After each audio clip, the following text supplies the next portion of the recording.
Hey guys, welcome back to another video. Today we finally got the 1.4.2 beta patch and the 1.4.1 transition to live. So there's been a lot of hot fixes that have been leading up to this point, and I've covered all of them on my channel. So if you do want to check those out, all of them will be linked down below with the date that they came out as well. I will also link the beta patch announcement, the 1.4.2, and the live announcement in the description as well. And like always, I have a script. It'll be on the screen right now. You guys can go check it out and yeah, translate whatever you guys want to do. Like always, it'll be in the description. And also, quick PSA, there are a lot of changes and even more small crash fixes and stuff like that. I'm going to be going over pretty much the significant and big changes to keep this video short and simple. It's still going to be like a I would say 10 to 20 minute video depending on how we go, right? But if I listed every single small fix, we'd be here for an hour or two, right? So I'm going to try to keep it short and simple. So let's start with the 1.4.1 live update. So what this includes is all the hot fixes that I mentioned before in my previous videos. All of those are included in this live update, right? So you guys can go check that out if you guys are interested, right? Also, price coloring will now work according to world averages instead of default prices. So if an item is 30% above the world average price, it will be colored red. If it is 20% under or less, it will be colored green. It's a pretty good change in my opinion. I think this is a very good direction they're going into.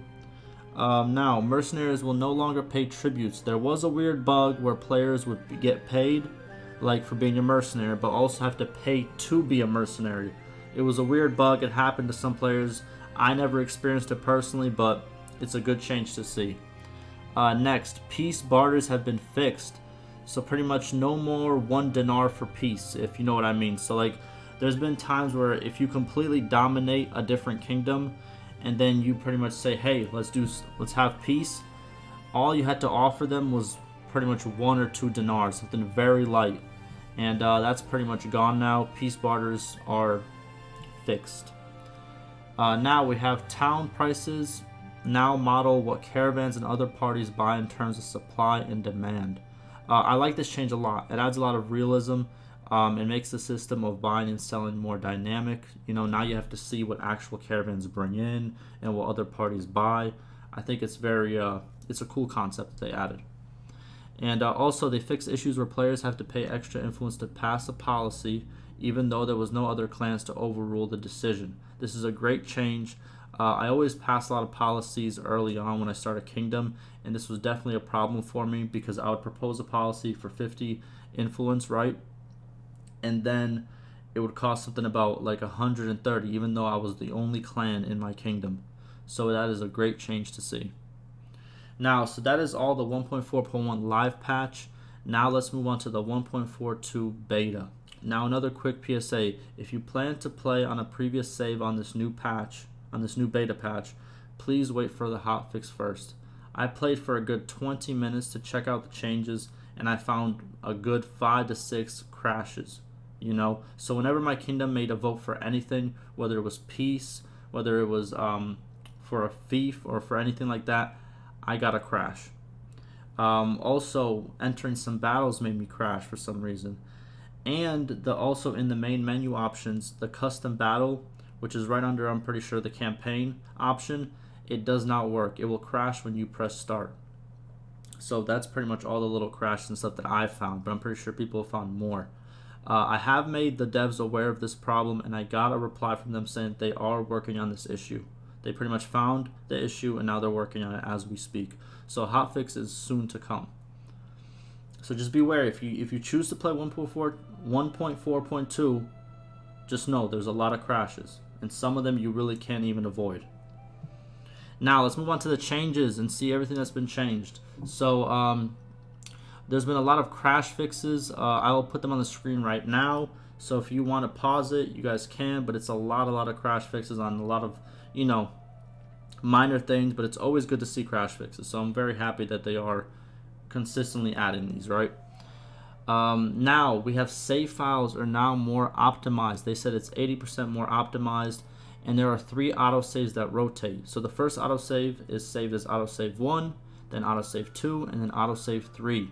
I think this is great, and it fixes the problem that some players had with like badly timed autosaves and things of that nature. So I think this is a very great addition to the game. It's very small, but it has a huge impact. Now we have the clan tab, got a whole new makeover, and it's so informative now. It's actually amazing in my opinion. It's really amazing. I can't even explain it, right? So let's go down to the clan tab, and if we go to parties, we can see some big changes right here on the right side. As you can see the troops any party has, the type of troops they have, like how many horsemen, how many horse archers, and they also, you can change the roles from right over here. And I think this is a very good, very good and informative screen, right? And also you can check the garrisons and what type of units they have as well.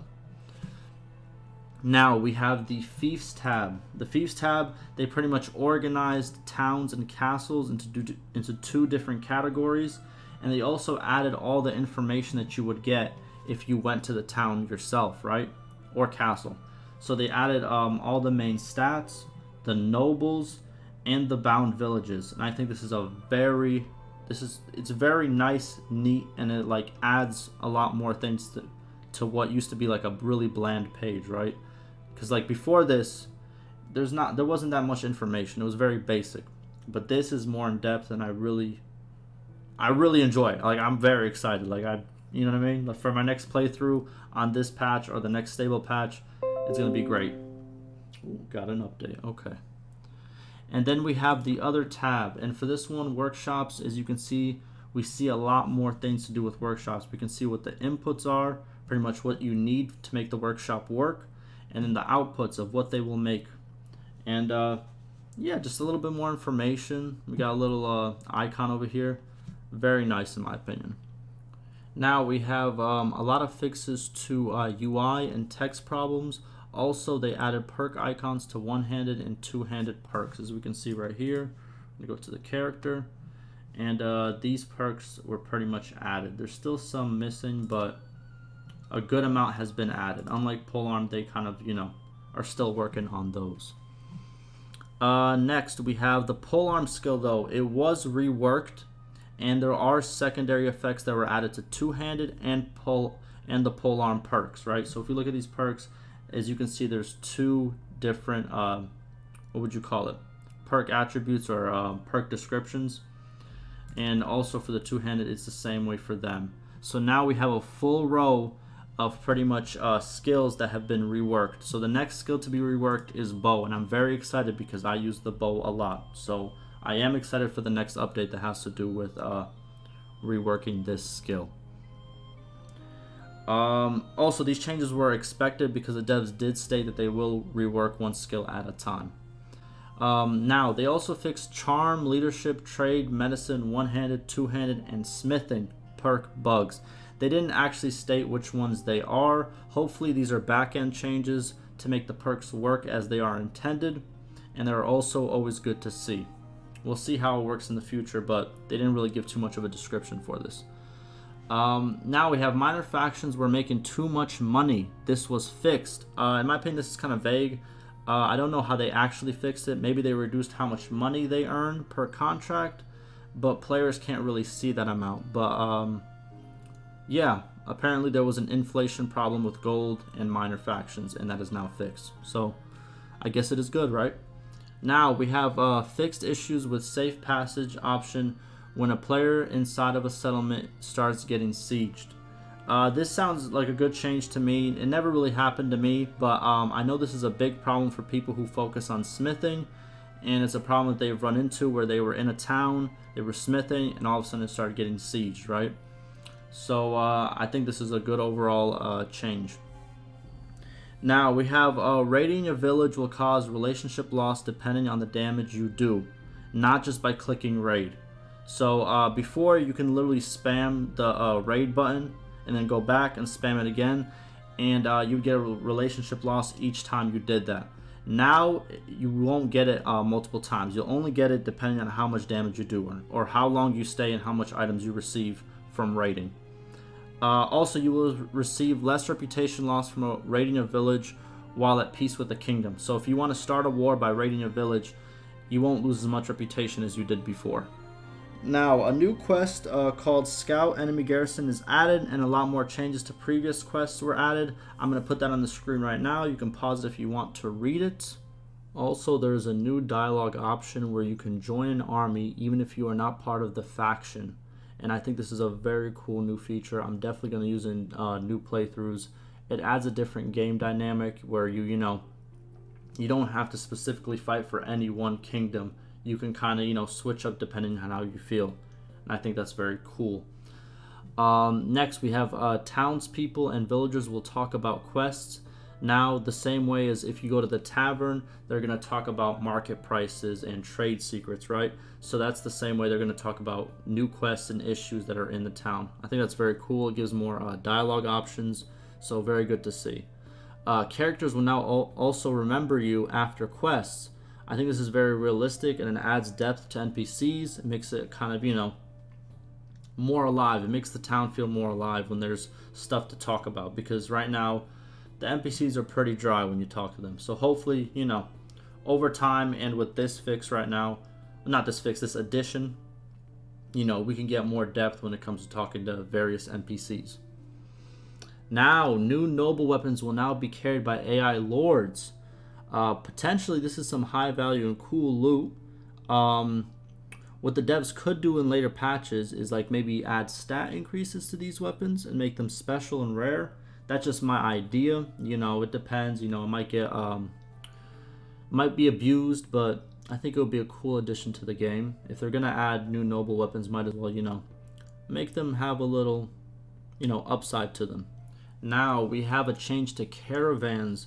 So caravan guards and pretty much other units that guard caravans are now significantly stronger with better stats. This will make caravans harder to attack, which is needed, I think, because caravans are rarely used now because they are very weak. So hopefully this is a good buff and it will get people to use caravans more. Now the developer council can now be accessed and more modding tools are available. I think this is always good to see. The modding community is already huge for this game, and the devs, as you can see, they definitely want it to thrive. So if you are a mod, this should be great news for you. Now we have a lot of performance, animation, and UI fixes as well. It's going to be on the screen right now if you wish to pause it. Now that is pretty much all the changes to single player. Let's talk quickly about the multiplayer and then pretty much end off this video. So in the multiplayer, they added an in-game reporting system with detailed in-game logs. I think this is a very good addition, and hopefully it makes it for a better multiplayer community. There's still a lot of changes that need to be fixed with multiplayer, but it's a good start in my opinion. Also, there's a lot of minor crash fixes and glitches, which is always good to see as well. That will pretty much be it for the 1.4.2 beta and all the significant changes to the multiplayer and to the single player. Lastly, I just wanted to state the obvious. This is a beta patch. There are a lot of bugs and changes that need to be addressed. So if you do want to play in a stable environment, like I stated before in other videos, please play on a stable live patch of the game. You could even go back to the 1.4.1 patch because now it is a live stable patch. So I do have a video on how you can revert to a stable patch. The link to that video will be down below. Also, I want to thank the developers for staying active and bringing good overall changes with this patch and all the other patches this week. They've been working really hard. They've literally been giving us a hot fix every single day. And I think that is amazing. I think it is great. And I think we should really appreciate the hard work they do put in. Because trust me, it is hard work at the end of the day. So, yeah. Hopefully this video was informative. Ask me any questions. And like always, stay safe.